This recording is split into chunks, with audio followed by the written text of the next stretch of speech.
parte do nosso Evangelho no Lar, estudo do livro Meditando a Vida, do Lama Padmasambhava, capítulo 1, Prática na Vida Cotidiana, e o item de hoje é Refúgio nas Três Joias.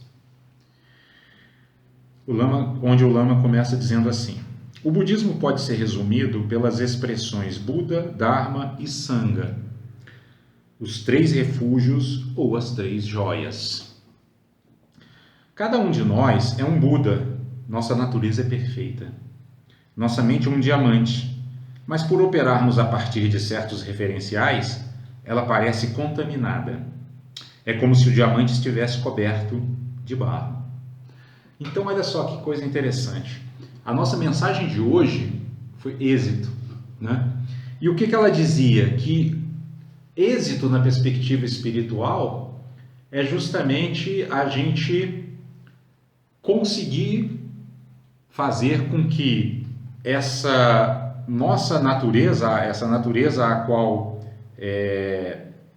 o Lama está se referindo como uma natureza perfeita, é a gente conseguir fazer com que ela se manifeste plenamente no mundo, cada vez mais, né? Então, se a cada dia nós estivermos dando um passo a mais na manifestação das perfeições, né, que emanam dessa natureza essencial que está dentro de nós, né, que habita em nós, nós teremos nesse dia alcançado o êxito, né? Porque ele diz aqui, essa natureza é perfeita, só que ela está como um diamante coberto de barro, né? Ou seja, o diamante coberto de barro, ele não deixa de ser um diamante, ele continua sendo de altíssimo valor, né? Mas o barro que o encobre não permite que aquele brilho que ele tem se manifeste. Então, nosso trabalho no mundo, e o que a nossa mensagem inicial de hoje falava era exatamente isso, nosso trabalho no mundo é obter êxito, né, na limpeza desse diamante, né? Ou seja, em outras palavras, purificar a nossa mente das obscuridades mentais, né, do medo, da raiva, da ignorância, da carência, do orgulho, da inveja, né, que são os obscurecimentos mentais básicos aos quais o budismo se refere, né? E o Lama segue dizendo: Dharma são os ensinamentos do Buda, os métodos para remover o barro que recobre o diamante. Então, quando a gente consegue praticar os ensinamentos efetivamente na vida cotidiana, que é o título desse capítulo, Prática na Vida Cotidiana, né? Quando a gente consegue praticar os ensinamentos na vida cotidiana, nós estamos fazendo o que? A limpeza desse barro que encobre esse diamante, né? Por isso o Lama insiste tanto na questão da auto-observação, né? Da observação da mente, né? Como nossa mente está se comportando nas diversas circunstâncias da vida, né? Nós estamos nos observando, né, nos momentos em que a gente se depara com uma circunstância da qual nós não gostamos e manifestamos raiva, né? A gente está observando como é que isso acontece, né? Estamos conseguindo, a partir dessa observação,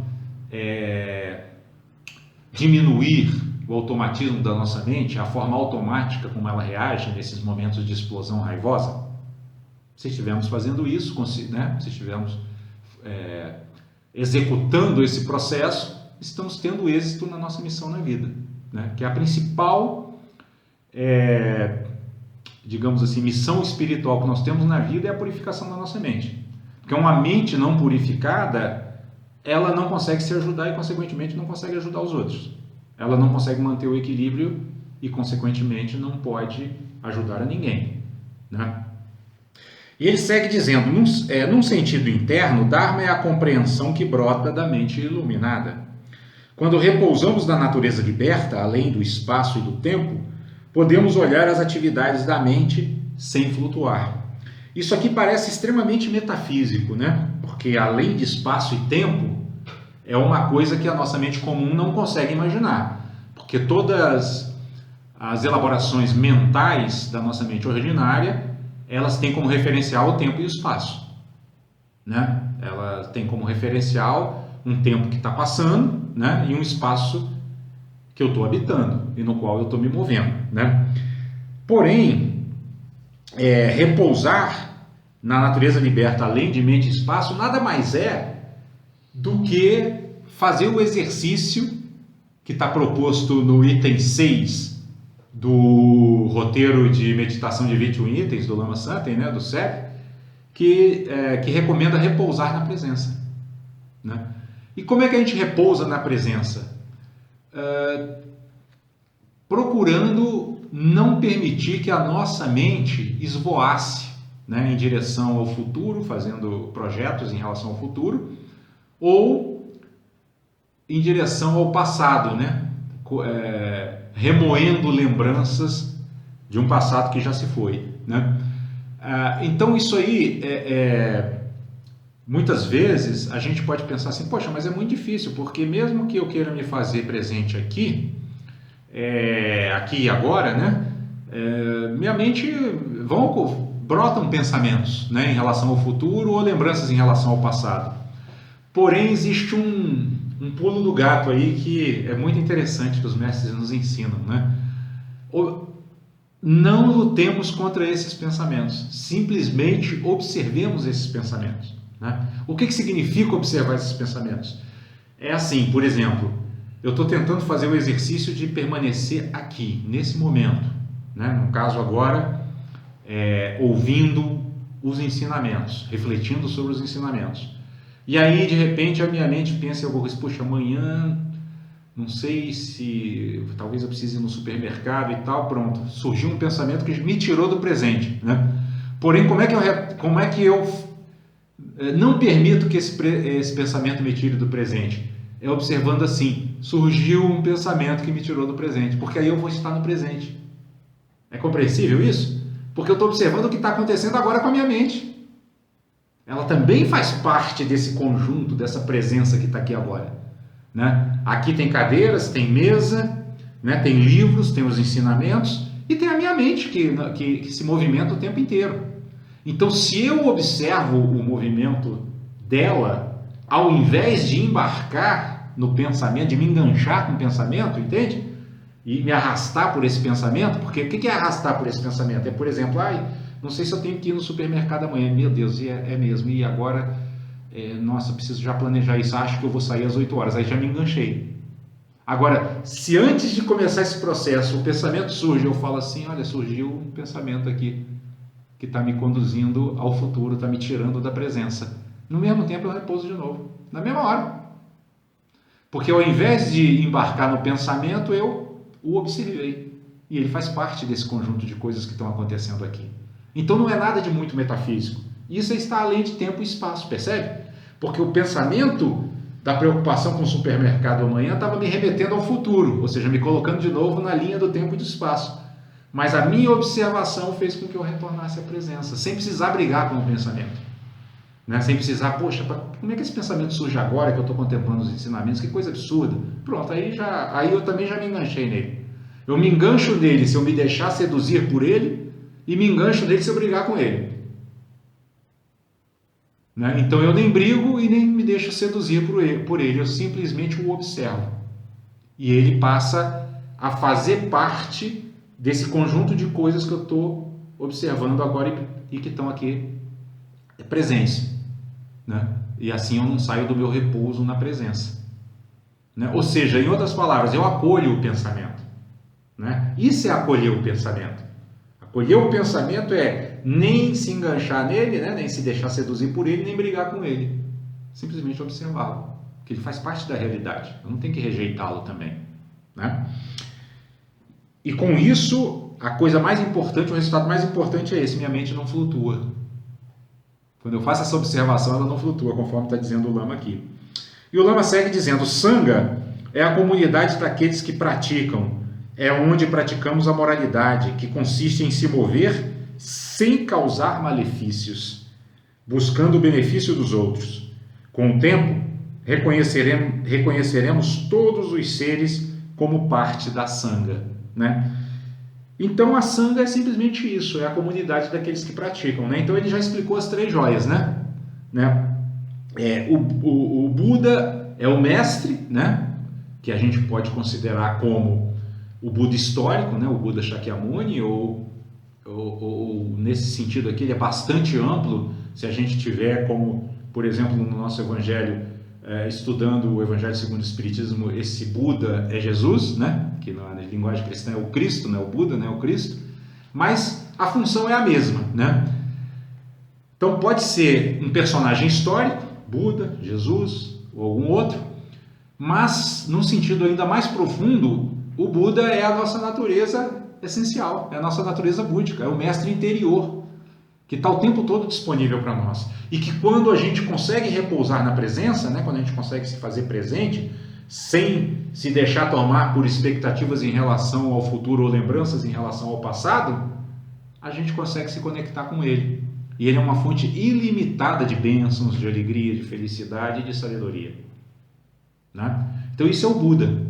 O Dharma são os ensinamentos, né? Ou seja, os métodos, né? Que nos permitem cada vez mais estabelecer uma conexão, digamos assim, mais estável com essa natureza interior. Né? É como se fosse assim. Quando a gente pratica os ensinamentos, a gente, como disse o Lama lá no começo, a gente limpa esse diamante, que é a nossa natureza búdica, né? E com isso, a gente estabelece uma conexão mais estável com ele, que é como a internet, né? Quando você estabiliza a internet, o que acontece? Não tem falhas, né? A transmissão não se interrompe.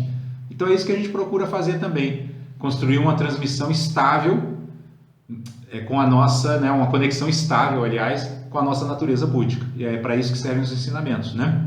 E a Sangha é a comunidade daqueles que praticam, né? E que praticam dessa forma como o Lama está dizendo aqui, assentados, né, alicerçados na moralidade. E eu gosto muito da concepção budista de moralidade, porque ela não é uma concepção baseada, não é uma concepção rígida, baseada num conjunto de regras, né? Faça isso, não faça aquilo. Não é assim. Ela se resume em o que o Lama diz aqui: se mover sem causar malefícios e buscando o benefício. Isso é o comportamento moral budista, né? Então, em qualquer circunstância da vida, com essa bússola, eu vou saber se eu estou tendo um comportamento moralmente elevado ou não. Numa circunstância qualquer eu estiver causando qualquer malefício, por mínimo que seja, eu estou sendo imoral. Por mínimo que seja. E, por outro lado, se eu estiver atuando de maneira que os seres, né, que estão envolvidos naquela situação estão sendo todos beneficiados com a minha ação, eu estou tendo um comportamento moralmente elevado. Ponto. É só isso. Né? Isso desmistifica muitas coisas, né? Porque e sobretudo isso evita que a gente caia no moralismo, né? Que o moralismo é uma coisa vazia, né? É uma coisa que muitas vezes é praticada como se fosse algo muito elevado, mas que pode trazer malefício para os seres, né? Pode acontecer isso, né? Hoje em dia, a gente está muito preso, né, em algumas normas assim fixas, né, e rígidas, que muitas vezes não ajudam em nada, né? Só para citar um exemplo que vai ser assim bem claro, hoje existe a concepção de que, por exemplo, num relacionamento afetivo ou conjugal, a base é como se fosse assim, a fidelidade, né? Ou seja, se a pessoa tiver um relacionamento com outro fora do casamento, isso já é imoral, né?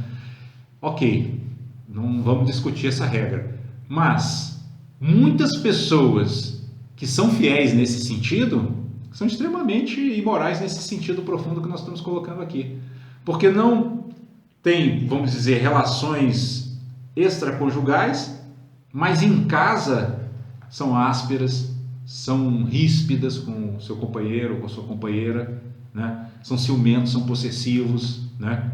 São, às vezes, até cruéis, né? Não é cruel no sentido de machucar fisicamente, mas machuca psicologicamente, grita, agride.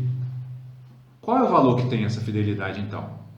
Né? Então, é isso que tem que ficar muito claro, né? É que a gente não tem que se prender a regras, a gente tem que se prender ao princípio de trazer benefício. É isso que é importante do ponto de vista de uma moralidade verdadeiramente espiritual, né?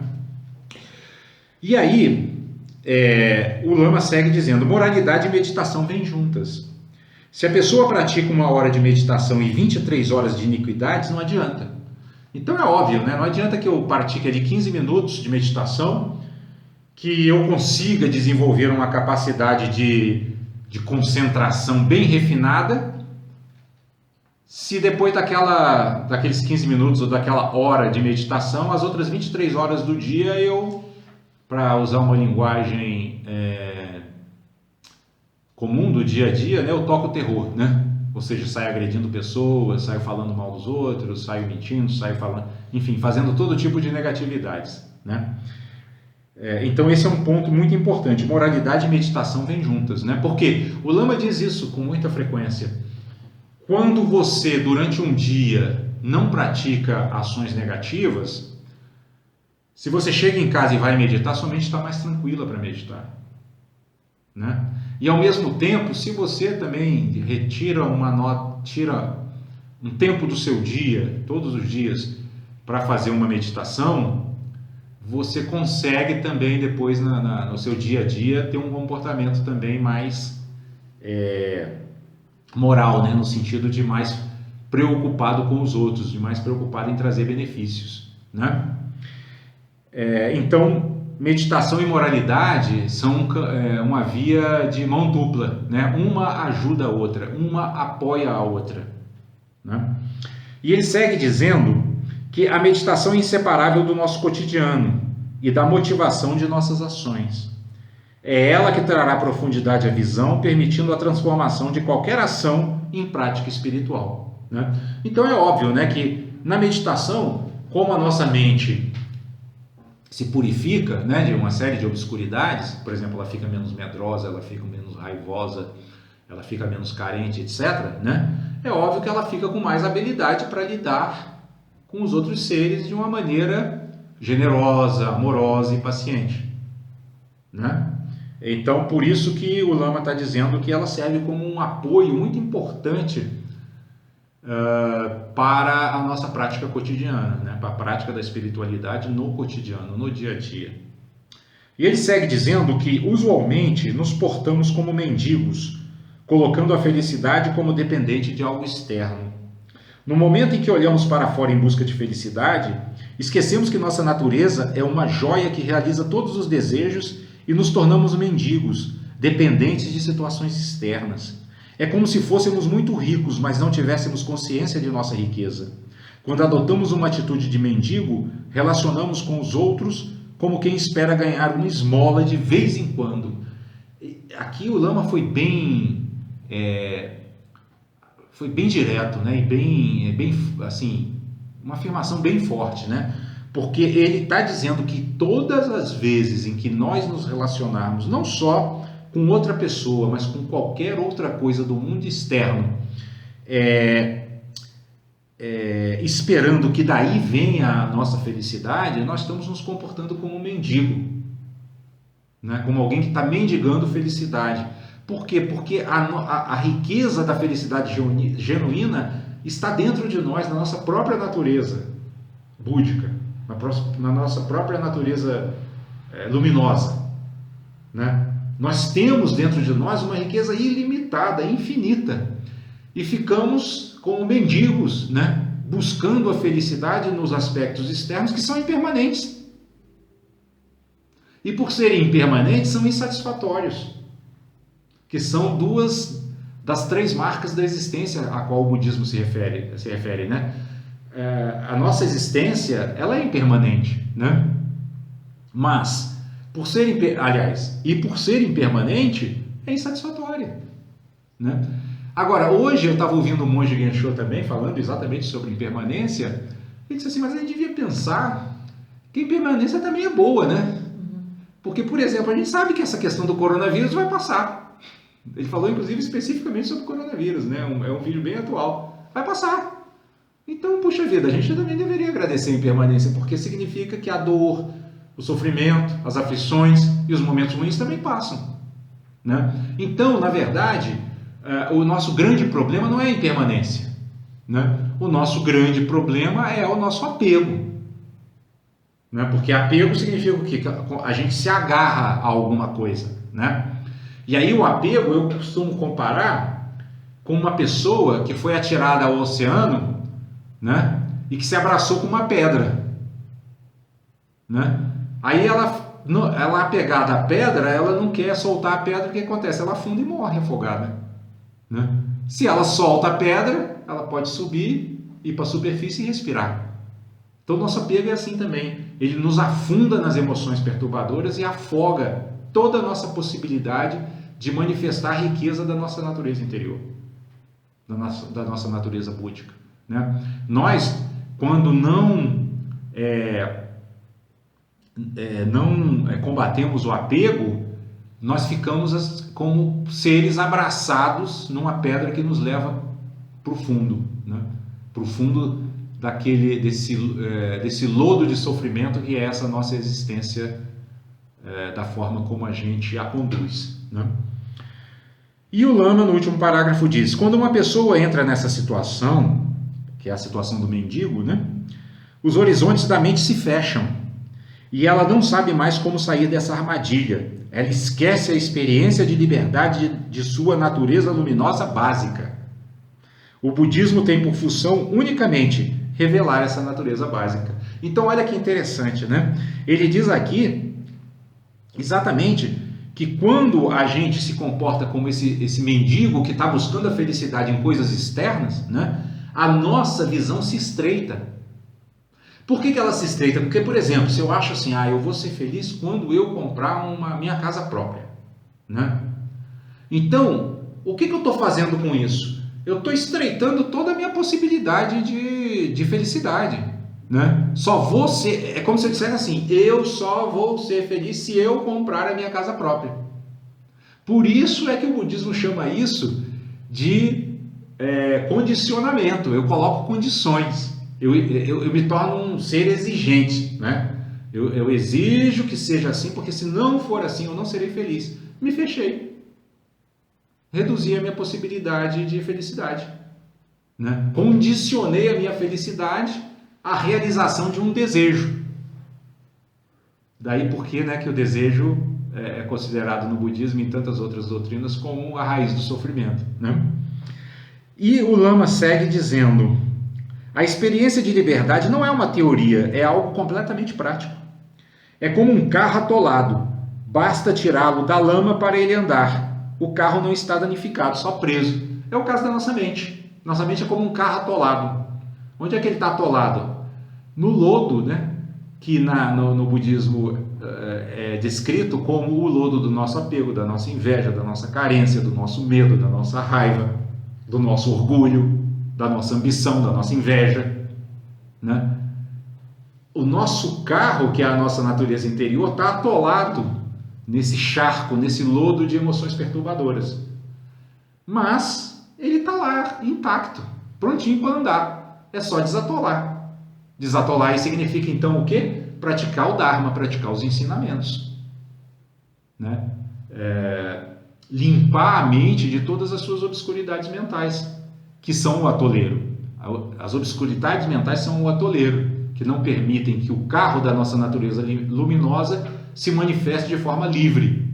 Ele está preso nesse atoleiro, né? Criado por nós mesmos.